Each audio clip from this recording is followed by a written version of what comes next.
আজকের গল্প কেন দেখা দিল না, লেখক সুনীল গঙ্গোপাধ্যায়।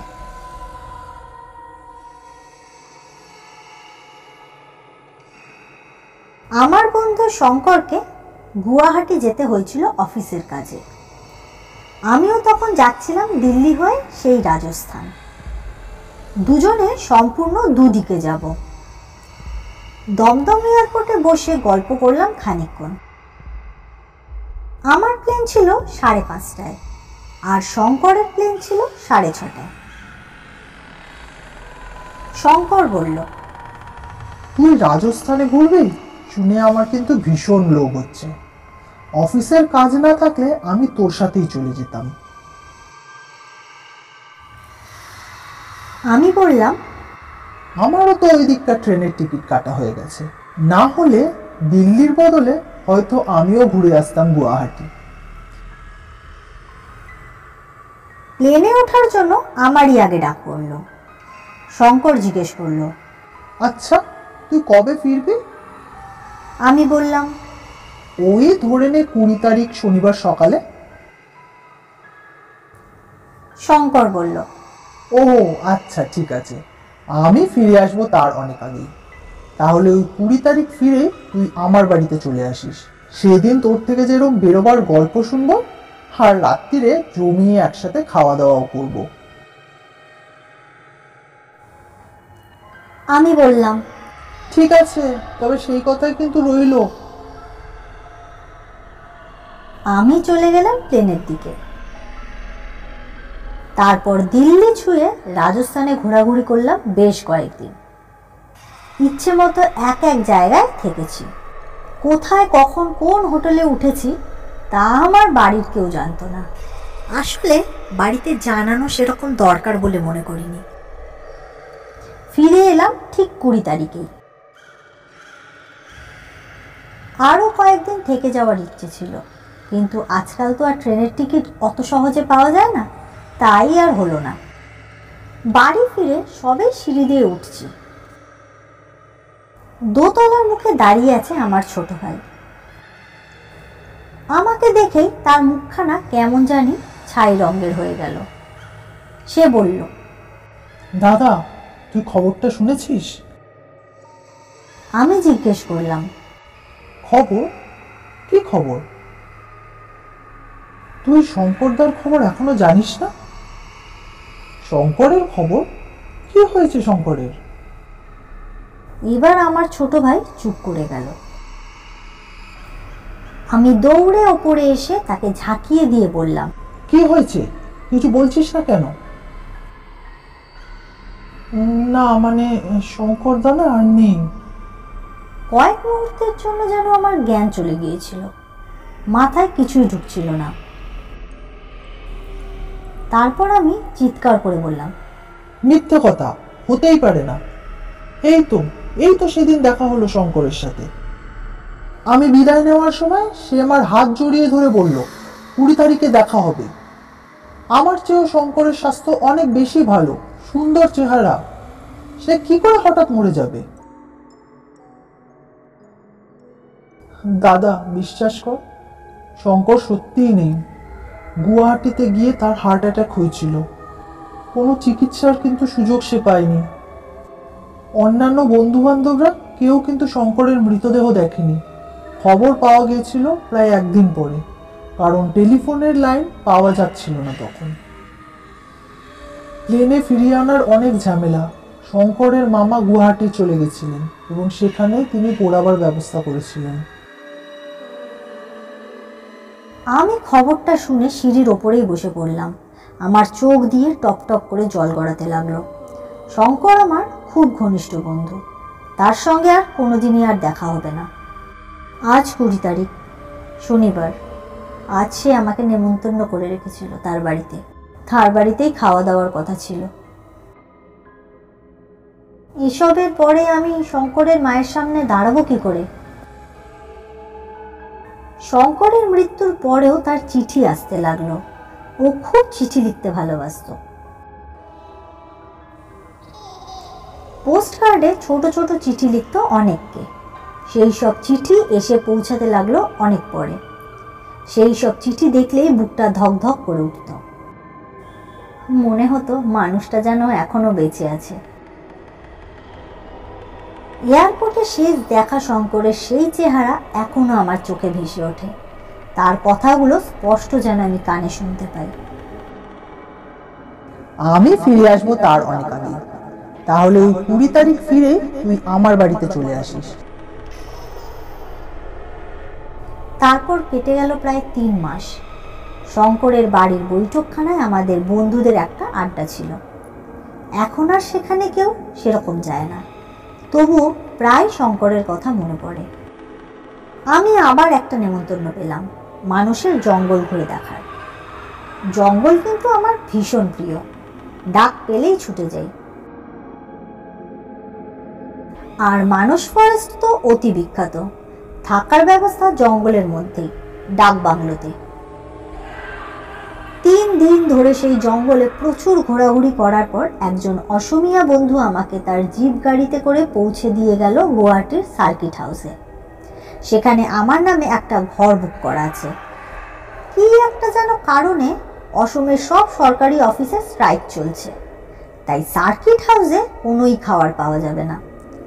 অসমিয়া বন্ধুটি বাইরে থেকে এক গাদা খাবার কিনে নিয়ে এলো আমার জন্য।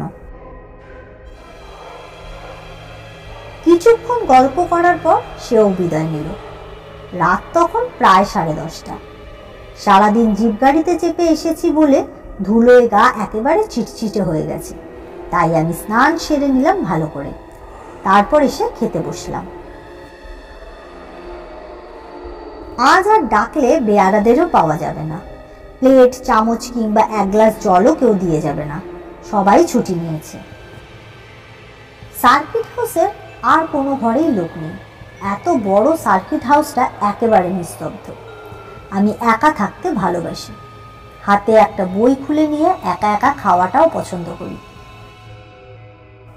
একদিকে কিন্তু ভালোই, যত ইচ্ছে সময় লাগুক কেউ মাথা কামাবে না। একখানা লুচিতে আলুর দম ভরে সবে মাত্র মুখে দিয়েছি, কাছে কিসের যেন একটা শব্দ হলো।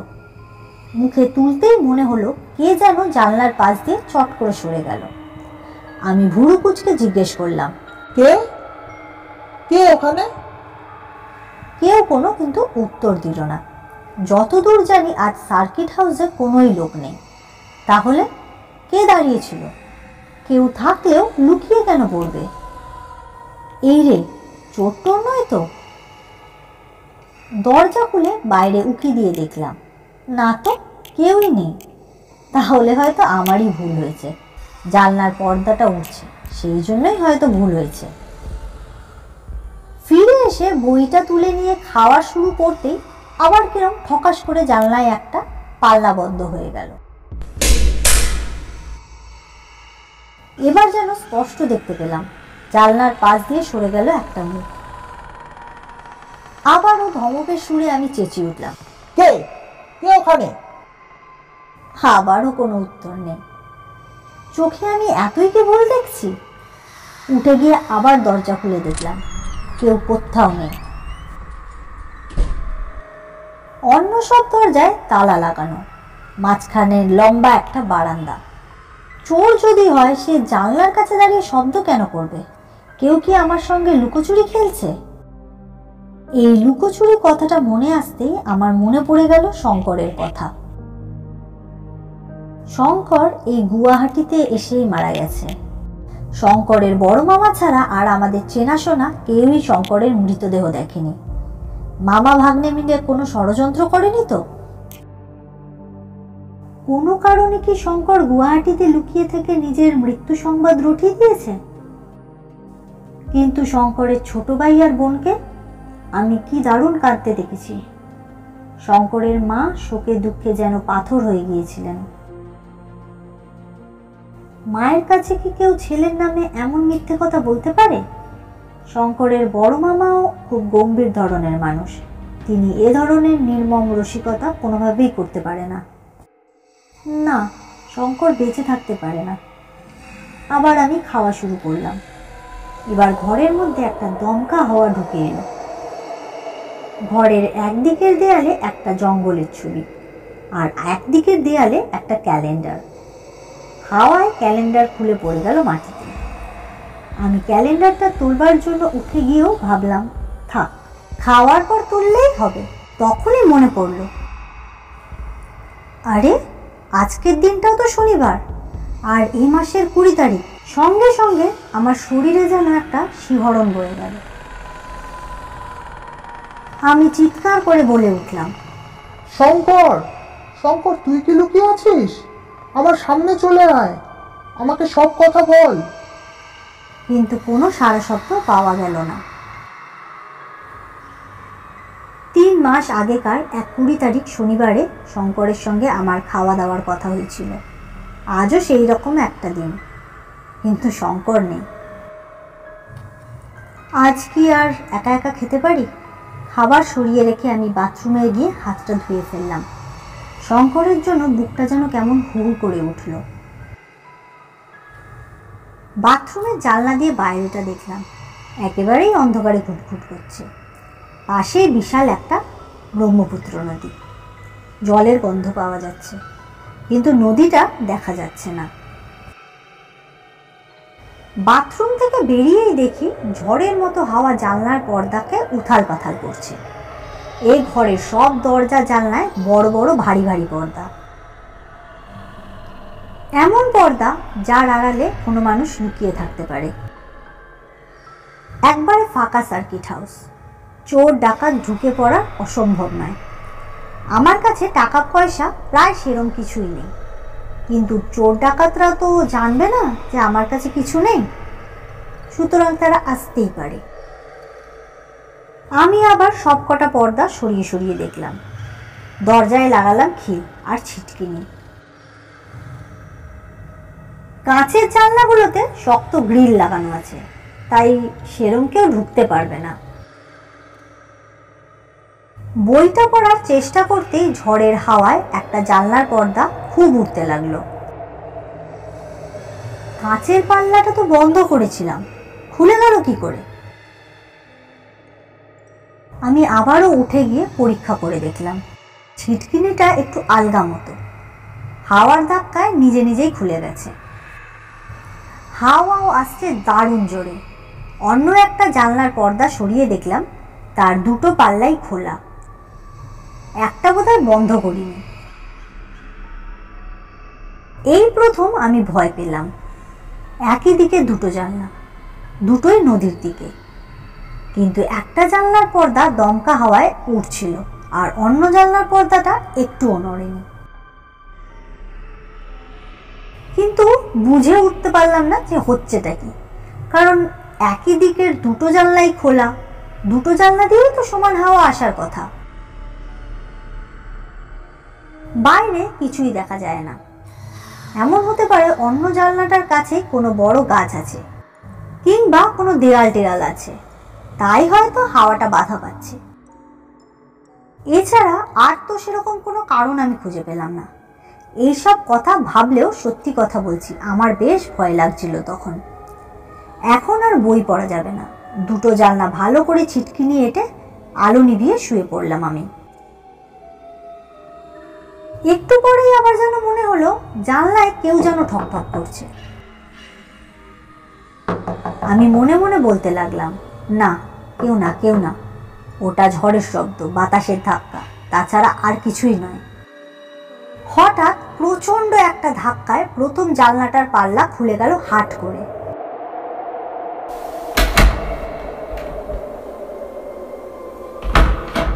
ঝোড়ো বাতাসে ঘরের মধ্যে যেন তাণ্ডব শুরু করে দিল। ঝনঝন শব্দ করে ভেঙে গেল দেওয়ালের ছবিটা। আমি দারুণ ভয়ে চিৎকার করে উঠলাম। শঙ্কর নেই, তবে কি তার প্রেতাত্মা দেখা করতে চায় আমার সঙ্গে, অর্থাৎ ভূত? এতকাল ভূতে বিশ্বাস করিনি, কিন্তু এখন ভয়ে কাঁপিয়ে দিচ্ছে সর্বাঙ্গ। সত্যিই মনে হচ্ছে অন্ধকার ঘরের মধ্যে কেউ ঘুরে বেড়াচ্ছে। আমি তড়িঘড়ি করে উঠে লাইটের সুইচটা জ্বালালাম। অবশ্য দেখা গেল ঘরটা খালি, কেউই নেই। এলোমেলো বাতাস বইছে শুধু। ছবিটা পড়ে ভেঙে গিয়েছে। এবার আমি ঠাস করে নিজের গালেই একটা চড় বসালাম। যদি শঙ্কর ভূত হয়ে এসেও থাকে তাতে আমার ভয় পাওয়ার কিছুই নেই। শঙ্কর আমার অতি প্রিয় বন্ধু ছিল, সে কি আমার কোনো ক্ষতি করতে পারে? কখনোই না। ছেলে মানুষের মতো ভয় না পেয়ে আমার ধৈর্য ধরে দেখা উচিত ব্যাপারটা হচ্ছে কি। ভূত আছে না নেই তার প্রমাণ এক্ষুনি হয়ে যাবে। নিজের ঘনিষ্ঠ বন্ধু যদি ভূত হয়ে যায় সেক্ষেত্রে ভয় পাওয়ার কোনো কারণ নেই। তার কাছ থেকে ভূতেদের ব্যাপার স্যাপার সব জেনে নেওয়া যাবে।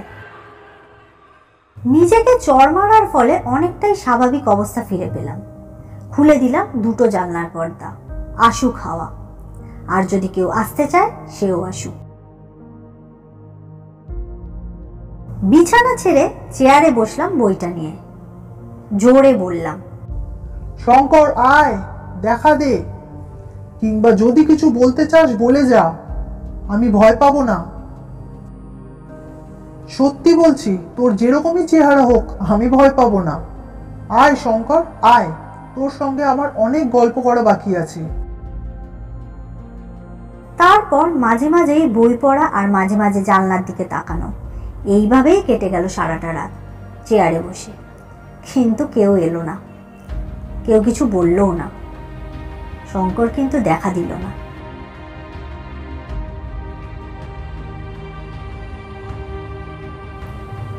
এরকমই নানা রকম ভূতের গল্প যদি তোমরা শুনতে চাও তাহলে কিন্তু অবশ্যই চ্যানেলটাকে তোমরা সাবস্ক্রাইব করো। আর আজকের গল্পটা যদি তোমাদের ভালো লেগে থাকে তাহলে অবশ্যই কিন্তু একটা লাইক করে দিও। ধন্যবাদ।